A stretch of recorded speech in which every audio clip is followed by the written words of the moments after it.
Welcome back to the channel, Pokemaniacs. The latest waves of vinyl figures from Jazzwares have been showing up on shelves, and they've also been showing up online. So I've got a link over to the Score Bunny. So far, I think this is the only one I've been able to find this current wave.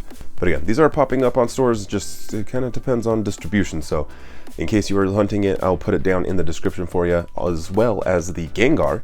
This one actually looks pretty good. I know a lot of people had issues with the Funko Pop version, but this one has the red eyes, and it's like all cute, and it's like a little sitting down pose. Like, I don't know, I actually really like this figure. And there is a new listing for Tyrantrum over at Walmart. The listing is sold by Toy Wiz, so not Walmart specifically. And just a heads up, it is up at like market price, I guess we'll say. So it is like 50 bucks.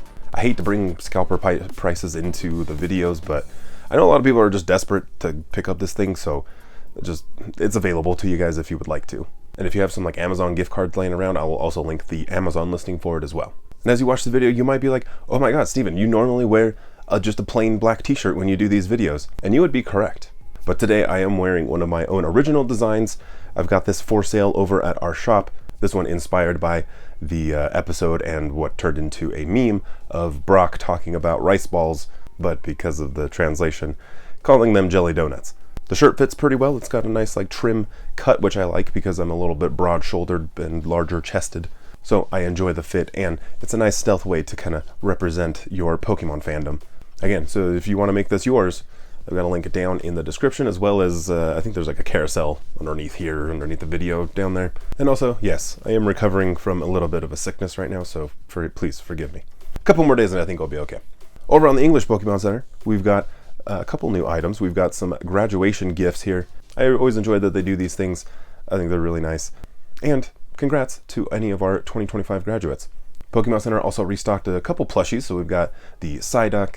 There's also the Quagsire, Ogerpon, and we also got the Jolteon, Vaporeon, and Flareon in their sleeping plushie style. So pretty good restock on plushies. And then we got the 90s themed Evolution clothing items here.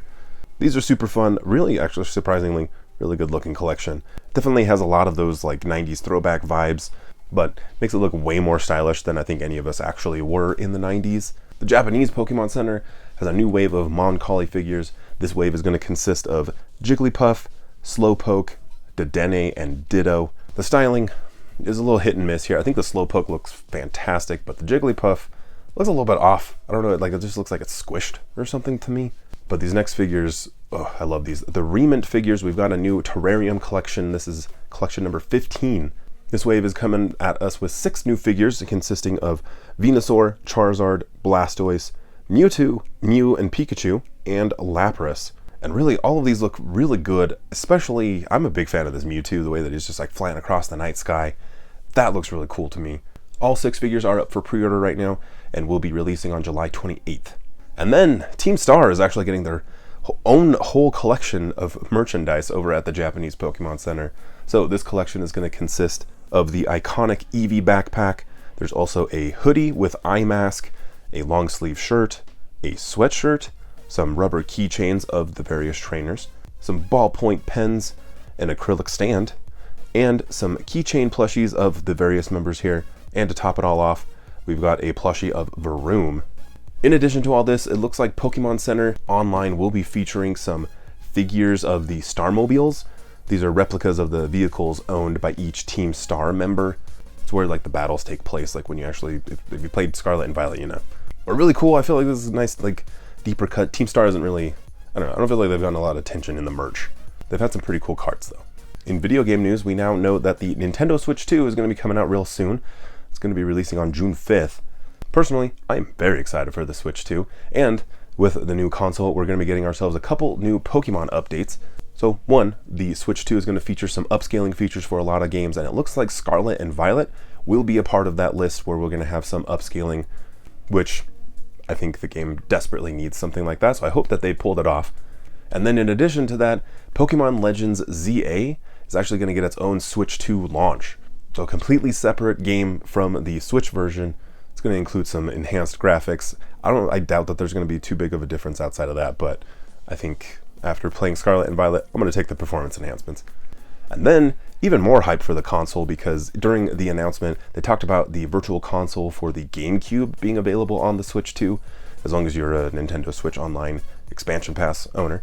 But as advertised in the library of games for the GameCube, we're going to have Pokemon Colosseum and Pokemon XD Gale of Darkness, which are two just fantastic games. I feel like they're only big with like the niche audience. The mainstream doesn't really like focus on these. Like, I think in the last couple of years, we've only gotten one other post from Pokemon that even showcased Pokemon Colosseum or anything close to it.